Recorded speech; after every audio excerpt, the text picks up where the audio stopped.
Hey everyone, today we will be talking about international law and current events, and how we can use international laws to deal with these current events. Alright, so we will be looking at 4 current events that relate to international laws and then propose certain methods to solve the issues. So without further ado, let's begin with the first case. Alright, this incident is about 3 Britons that are fighting extradition charges for international terrorism.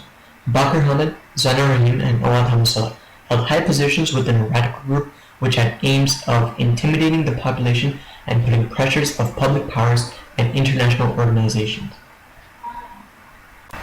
The radical group they were part of had plans to overthrow the government of Kurdistan to establish a caliphate, but its leader was arrested in 2012. As a result, the group decided to start going for dignitaries, including a British ambassador.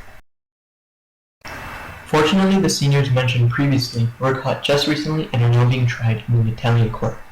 The extradition comes from Britain itself, the country of residence of all 3 seniors. Okay, so how does this relate to international law? Well, this case deals with international crime and extradition.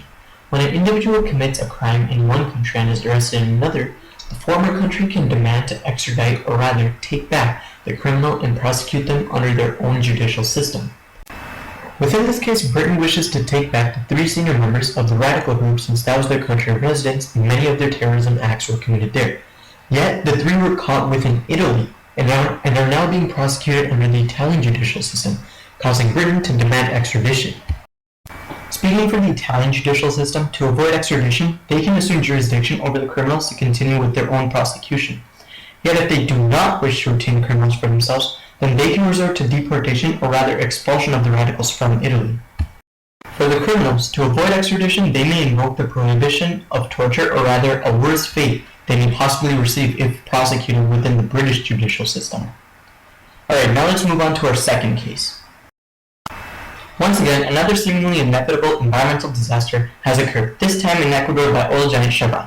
The case arose in 1993 when Chevron's subsidiary Texaco dumped billions of liters of toxic oil drilling water into many open-air pits. Even though Texaco had claimed to have cleaned up the mess afterwards, the real problems arose either way.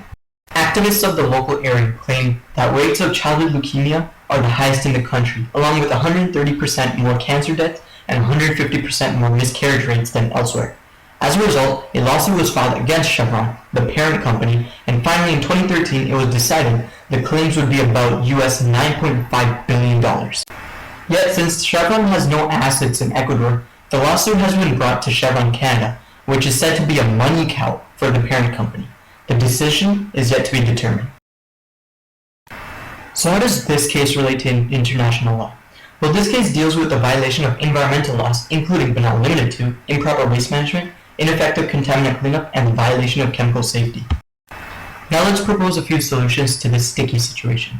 Being the great company that Chevron is, although $9.5 billion is a lot for anyone, the oil giant can either simply pay it off or bargain to pay a lesser amount while giving an adjusting amount of benefits to the citizens of Ecuador. The lawsuits are never that simple.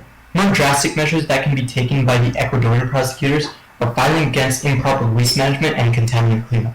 If Texaco claims to have cleaned up the air pits properly, then the horrible aftermath would not be seen today with children and adults dying due to the poisonous environment. This next case addresses the forthcoming peril the idea of anti-globalization is having on trade deals between Canada and the European Union. The International Trade Minister of Canada will be going to many European countries in the coming months to rectify misunderstandings there may have been about the safety of their trade reinforced by CETA, the Comprehensive Economic and Trade Agreement. The trade deals are endangered due to certain nations in the EU feeling cautious and afraid that the deals will have a negative effect on their own nation. For example, France argues that the trade deals will rather benefit the US and in turn hurt French farmers. The US is also making it difficult to forward the softwood lumber deals with Canada, which would ultimately go to the EU due to the increasing protectionism within the country. There is speculation that the issues may result in litigation. So this issue relates to Canada and its international trade deals with foreign countries. It also incorporates international trade policies that would have the most economic benefit for all the involved countries. Created using Powtoon.